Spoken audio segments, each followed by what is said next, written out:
lagi dengan saya, Tiara Intrivena Simbolon dari program studi Manajemen 23. Pada video kali ini, saya akan membahas materi tentang 10 prinsip ekonomi. Disimak ya. Sebelum kita masuk ke dalam 10 prinsip ekonomi, saya akan menjelaskan terlebih dahulu apa itu prinsip ekonomi.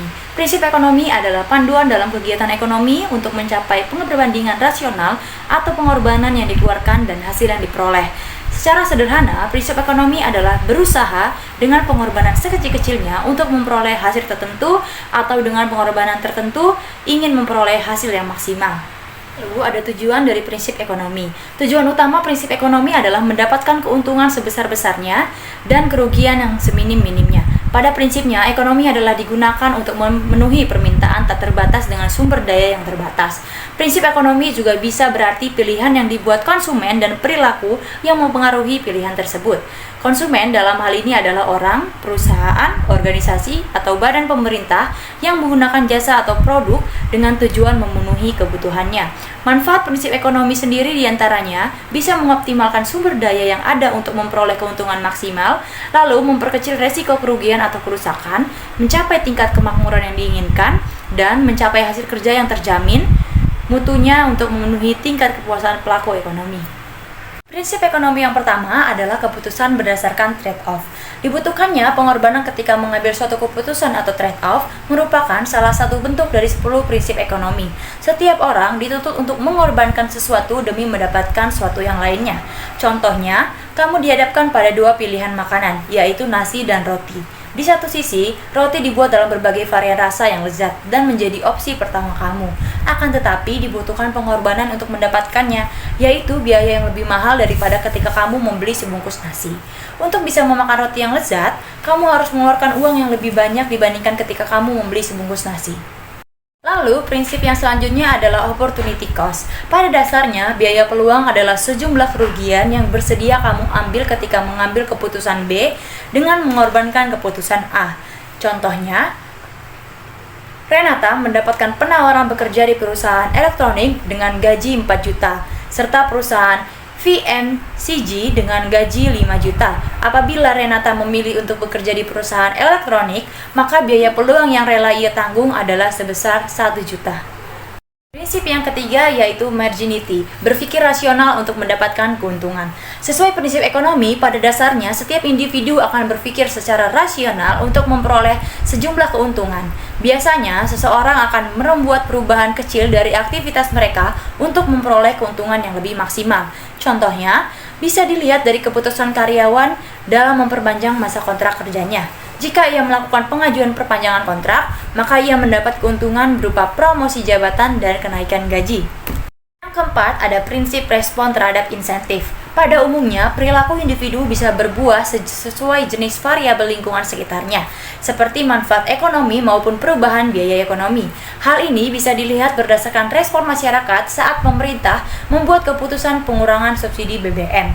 Keputusan tersebut membuat masyarakat mendapat harga BBM yang lebih mahal akibat pengurangan subsidi sehingga memutuskan untuk melakukan pengurangan penggunaan kendaraan pribadinya.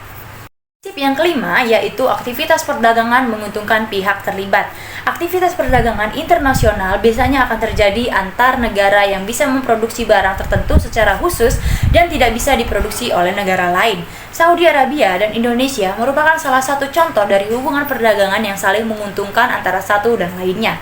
Indonesia membutuhkan bahan bakar untuk memenuhi kebutuhan nasional, sementara Saudi Arabia dikenal sebagai negara penghasil bahan bakar. Jadi, tak heran jika kemudian Indonesia menjalin kerjasama dengan Saudi Arabia, di mana Indonesia bisa memenuhi kebutuhan bahan bakar mereka, sementara Arabia bisa memperoleh keuntungan atau profit dari penjualan bahan bakar. Selanjutnya, prinsip yang keenam yaitu pasar sebagai pusat aktivitas ekonomi. Pasar adalah tempat terjadinya komunikasi antara konsumen dan produsen. Di setiap pasar akan terjadi kegiatan tawar-menawar mengenai nilai barang yang akan membawa dampak positif juga bagi perekonomian suatu negara. Contoh yang paling sederhana adalah ketika seorang ibu rumah tangga membeli kebutuhan memasak di sebuah pasar, ia akan melakukan proses tawar-menawar dengan penjual untuk memperoleh harga yang lebih pantas. Lalu yang ketujuh ada peran pemerintah dalam proses produksi. Pada beberapa kasus bisa dilihat sejumlah pasar gagal dalam melakukan distribusi sumber daya secara efisien yang akhirnya menyebabkan kegagalan pasar.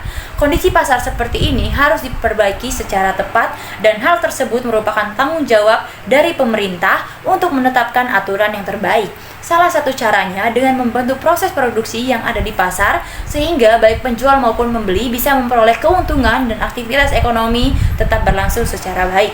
Contohnya, terjadi gangguan distribusi yang menyebabkan pasokan beras langka di sejumlah pasar tradisional jelang Lebaran.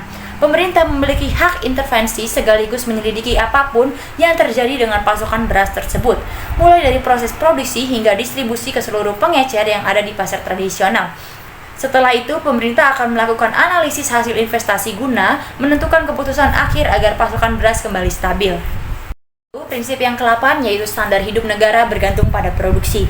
Berikutnya, 10 prinsip ekonomi juga menyebutkan bahwa standar hidup masyarakat di suatu negara sangat tergantung dari kapasitas produksi. Dengan kata lain, standar hidup masyarakat di suatu negara bisa dikatakan tinggi saat barang diproduksi dalam jumlah yang besar. Misalnya, Jepang sendiri telah masuk ke dalam salah satu negara maju meski memiliki luas wilayah dan jumlah penduduk yang lebih kecil dari Indonesia. Yang ke-9 yaitu inflasi terjadi akibat terlalu banyak jumlah uang yang beredar. 10 prinsip ekonomi berikutnya menyangkut tentang inflasi. Menurut prinsip ekonomi, inflasi akan terjadi saat jumlah uang yang beredar terlalu berlebihan sehingga nilainya akan cenderung hilang. Contohnya, ketika jumlah uang yang beredar di sebuah negara terlalu banyak, maka nilainya akan semakin kecil dan menyebabkan harga produk meningkat. Lalu, prinsip yang ke-10 adalah trade-off antara pengangguran dan inflasi. Prinsip ekonomi ini juga mengungkapkan bahwa semakin meningkat inflasi, maka akan menyebabkan penurunan tingkat pengangguran. Hal ini sesuai dengan yang terdapat pada Phillips Curve, model ekonomi khusus yang menggambarkan hubungan berlawanan arah antara tingkat inflasi dan jumlah pengangguran. Namun, hal ini biasanya hanya terjadi dalam jangka waktu yang singkat.